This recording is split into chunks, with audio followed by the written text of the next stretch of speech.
Há um ditado que diz que numa guerra a primeira coisa a morrer é a verdade.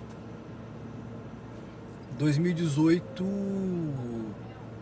pelo que a gente tá vendo aí, promete ser um ano muito conturbado, um ano muito difícil, um ano em que a eleição ela tende a se transformar literalmente numa guerra. E essas manifestações violentas contra a caravana do Lula e esse festival de fake news em que podemos observar isso que pode ser considerado bueiro da sociedade, que são as redes sociais.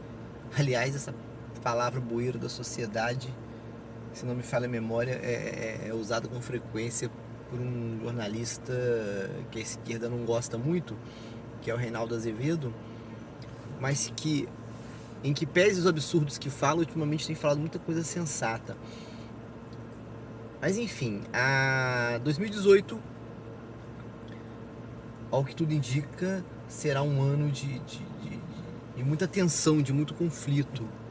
E se o ditado estiver certo, muitas verdades vão ser assassinadas durante o ano de 2018. Eu me recordo de um fato que talvez ilustre bem isso. Em 2005, 2006, eu conheci um professor de História e Ciência Política chamado Antônio Marcelo Jackson, que hoje é professor da Universidade Federal de Ouro Preto, mas foi meu professor durante a graduação. E o Marcelo fez uma pesquisa a respeito da privatização da CSN. E eu vou tentar falar aqui rapidamente sobre essa questão, mas tentando lembrar de uma informação que eu tive há mais de uma década. Então talvez não seja a leitura fiel daquela pesquisa, mas a síntese da história é mais ou menos essa.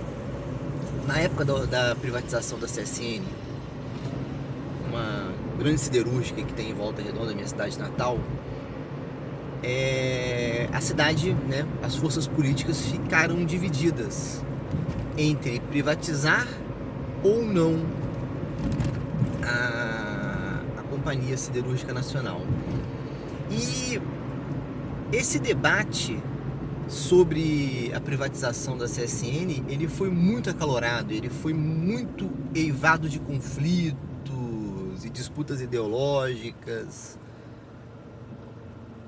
Uma parte, né, a esquerda da cidade, a esquerda política da cidade, ao lado dos sindicatos, era radicalmente contra a privatização, e a direita, o movimento empresarial, as forças mais conservadoras eram a favor da privatização.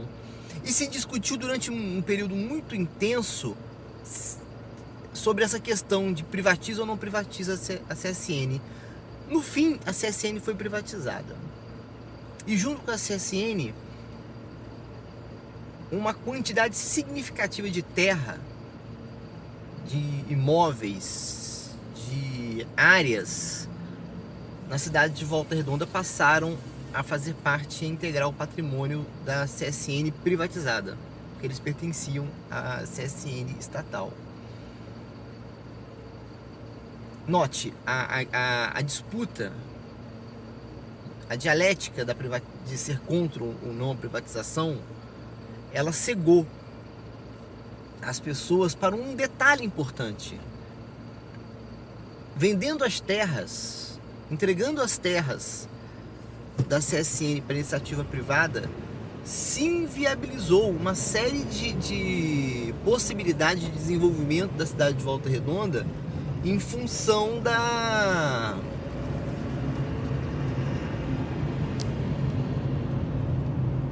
de ter se passado a dar a uma indústria importante, grande para a cidade, também o poder sobre os rumos do desenvolvimento da cidade, porque quem tem terra tem na mão o poder de conduzir muita coisa. Inclusive a CSN é de longe o maior contribuinte de imposto territorial urbano da cidade de Volta Redonda. O que essa história tem a ver com a questão de 2018? Enquanto a gente está discutindo sobre o Lula e os anti-Lula, enquanto a gente está se ocupando de questões maniqueístas, questões simbolicamente importantes, mas questões ainda de uma ordem muito maniqueísta, alguma coisa muito importante está se escondendo, está imersa e a gente não está observando. E na hora que as urnas em 2018 se abrirem e o resultado das eleições se der, seja ele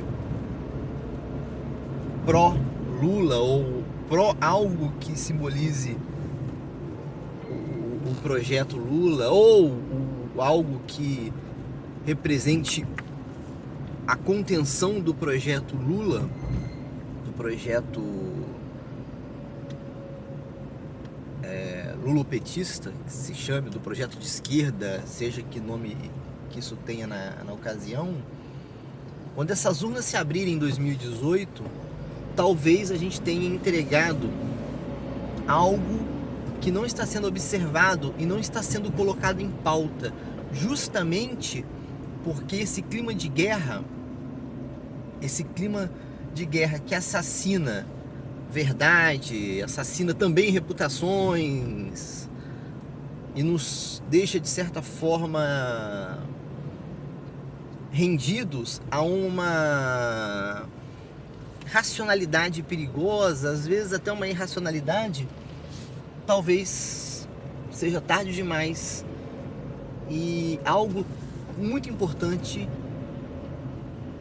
esteja sendo negociado, e certamente o que está sendo negociado no subterrâneo e que está escondido por debaixo da tensão dessa disputa maniqueísta é algo muito mais prejudicial do que parece, e certamente será contra nós, cidadãos, trabalhadores, contribuintes, contra a minoria negra, minoria pobre, ou aliás, a maioria pobre, mas a minoria excluída desse país.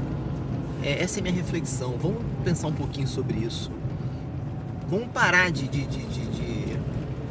alimentar essa violência, esse conflito, e pensar no que pode estar escondido no subterrâneo disso tudo.